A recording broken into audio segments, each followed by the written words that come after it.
Google employees are goofing off and their productivity is through the roof. How to make money in goofing around in just a minute.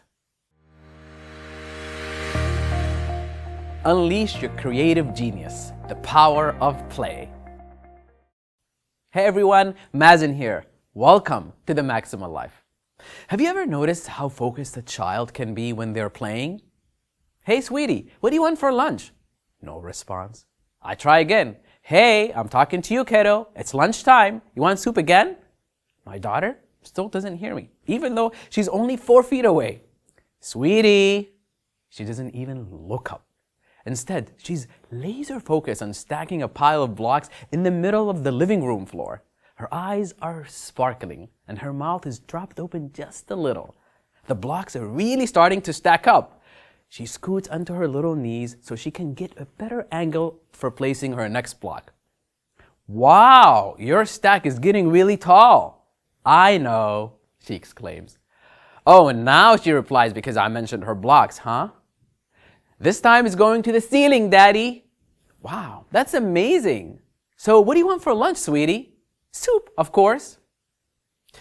I love watching my kids play.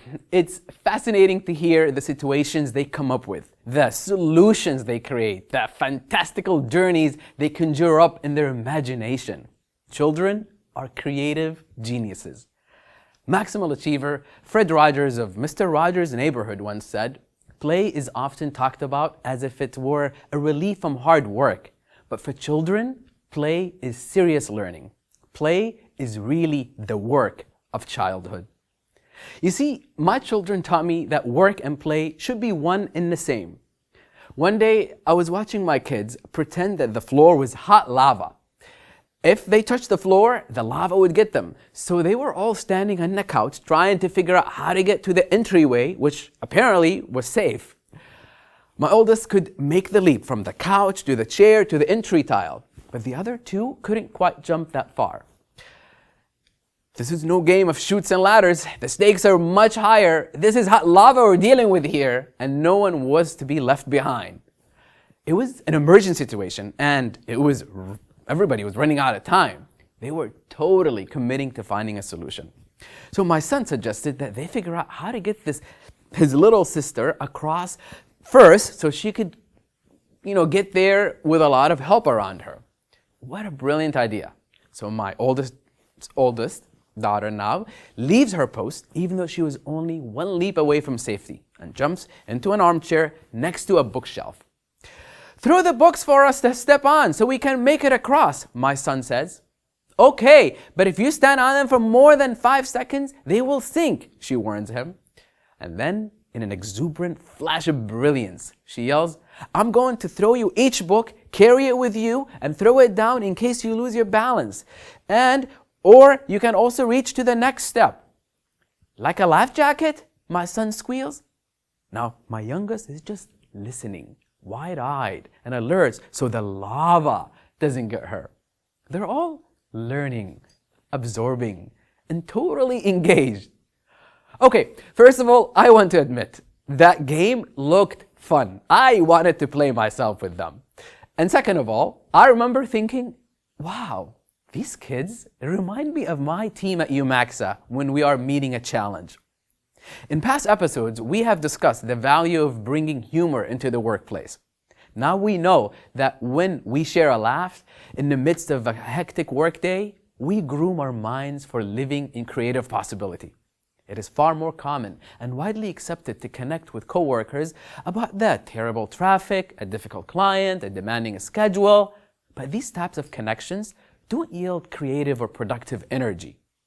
Taking time to engage in playful banter, having a lively conversation at lunch, or taking a leisurely stroll outside during the workday diffuses difficult, stifling energy and inspires the mind to find creative solutions to challenging situations.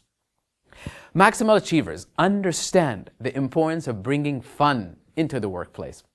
When we appease the child within us, our creative genius, when we delight ourselves with a bit of play, we induce a state of mind that feels challenged, focused, and alive.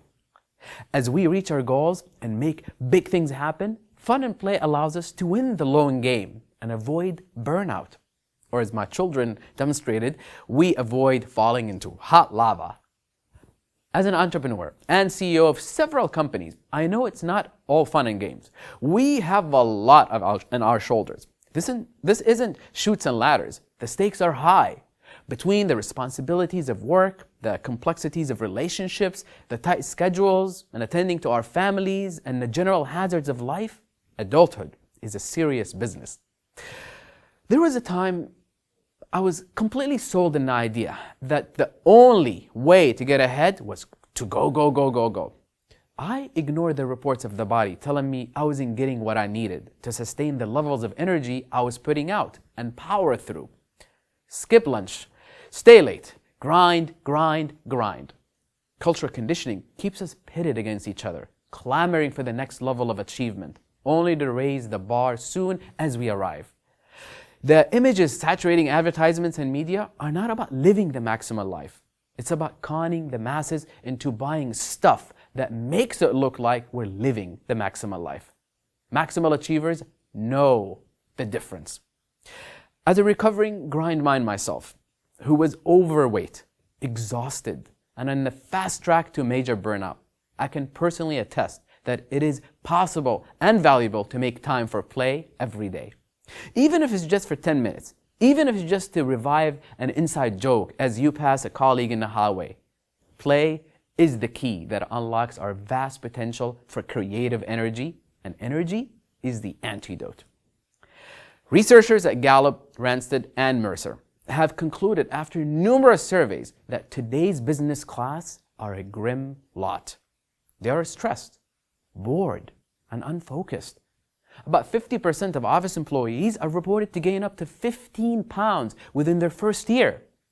These grim reports are long-term effects of the grind mind. The good news is that wise employers are catching on. Many long-game players in the business have restructured their work environments to line up the mood. For example, at Google, employees have access to all sorts of activities like on-site bowling, wall climbing, volleyball, and more. Facebook employees are encouraged to visit an in-office arcade. Zappos employees, who's now part of Amazon, have a nap room surrounded by an aquarium. And employees don't have to wait for their lunch break to take advantage of these things either. Employees are encouraged to use them anytime throughout the day.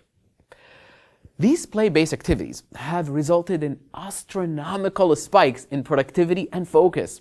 And according to the Association of Psychological Science, research has found that evidence that play at work is linked with less fatigue, boredom, stress, and burnout in the individual workers. Play is also positively associated with job satisfaction, sense of competence, and creativity. Studies show that when a participant receives a task that is presented playfully, they are more involved and spend more time on the task. The hilarious master of play, Monty Python's John Cleese, once said, "Creativity is not the possession of some special talent. It's about the willingness to play."